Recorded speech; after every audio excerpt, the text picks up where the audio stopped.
Sveiki, zēni un meitenes! Jūs klausāties kopā ar Jēzu. Šeit mācīsimies, cik ļoti Jēzus tevi mīl un ka viss, ko tu dari, ir īpašs, ja to dari kopā ar Jēzu. Tevi sagaida kāds jauns un aizraujošs Bībeles stāsts, ko tev sagatavojis pats Dievs. Vai esi gatavs? Šobrīd skan atverot Bībeli pirmsskolas vecuma bērniem. Šis būs A gada 2. ceturkšņa Dievs ir ar mani 7. nedēļas lasījums. Šodien lasīsim par kādu bēdīgu izvēli, ko izdarīja Jāzepa brāļi. Lai šodienas lasījums palīdz tev nekad tā nerīkoties ne ar savu brāli vai māsu, ne ar draugiem un nevienu cilvēku. Biedējošs pārsteigums. Jāzepa brāļi sēdēja un skatījās, kā tuvumā esošās aitas ēd zāli. Pēkšņi viens no brāļiem pacēla roku un norādīja tālumā. Kas tas ir, kas tur nāk? Izskatījās, ka kāds vīrietis dodas uz viņu pusi. Kurš tas varētu būt? Pēc gaitas viņš atgādināja Jāzepu. Viņš pat pamāja tā, kā to darīja Jāzeps. Tad viņi ieraudzīja krāsaino mēteli. Tas bija Jāzeps.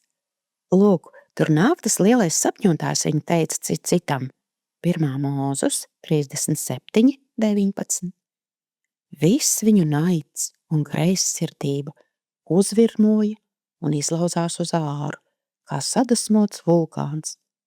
Tieši toreiz un tur brāļi nolēma atbrīvoties no sapņotāja Jāzepa un viņa greznā mēteļa.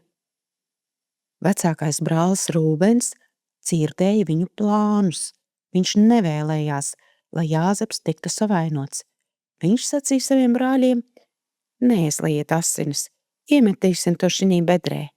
1. Mūzes 37:22. Rūbens slepeni plānoja Jāzepu vēlāk izglābt un droši nogādāt mājās pie tēva Jēkaba. Jāzeps skrēja viņu sveicināt ar uzmundrinošu smaidu, bet brāļi nesmaidīja. Tie satvēra Jāzepu un nogrūda zemē. Plēšot un raustot, viņi tam kaut ko norāva no muguras. Nost gan! Kas tas bija, ko viņi norāva? Izlasīsim 1. Mūzes 37:23. Un notika, ka tiklīdz Jāzeps pienāca pie saviem brāļiem, tie novilka Jāzepam viņa svārkus, šos svārkus ar piedurknēm, kas bija tam mugurā. Pēc tam, pacēluši Jāzepu, tie viņu iemeta bedrē. 1. Mūzes 37:24. Punkšs. Aka bija sausa. Jāzeps piezemējās tumšās, dziļās, tukšās bedres dibenā. Dievs bija ar Jāzepu. Kad viņš sēdēja tumsā, nobijies un apmulsis. Bībelē Dievs mums apsola: nebīsties, jo es esmu ar tevi. Neatkāpies, jo es esmu tavs Dievs. Es tevi stiprinu, es tev arī palīdzu. Jesajas 41:10. Mani interesē. Vai vari atcerēties kādu gadījumu, kad dusmas pamudināja tevi izdarīt kaut ko sliktu? Kas var palīdzēt nomierināt dusmīgu prātu?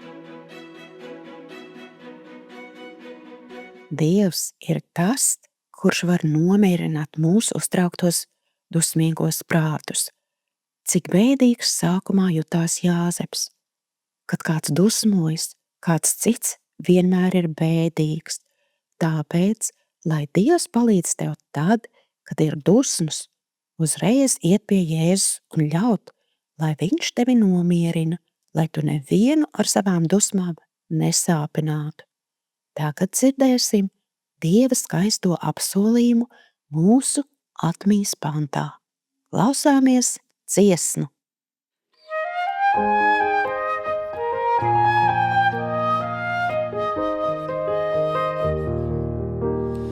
Nebīsties, jo es esmu ar tevi. Neatkāpies, jo es esmu tavs Dievs. Es tevi stiprinu, es tev arī palīdzu. Es tevi uzturu ar savas taisnības labo roku.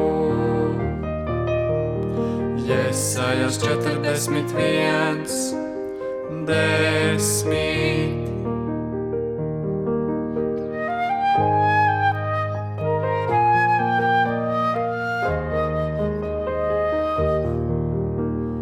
Nebīsties, jo es esmu ar tevi. Neatkāpies, jo es esmu tavs Dievs. Es tevi stiprinu, es tev arī palīdzu. Es tevi uzturu ar savas taisnības labo roku. Jesajas 41, 10.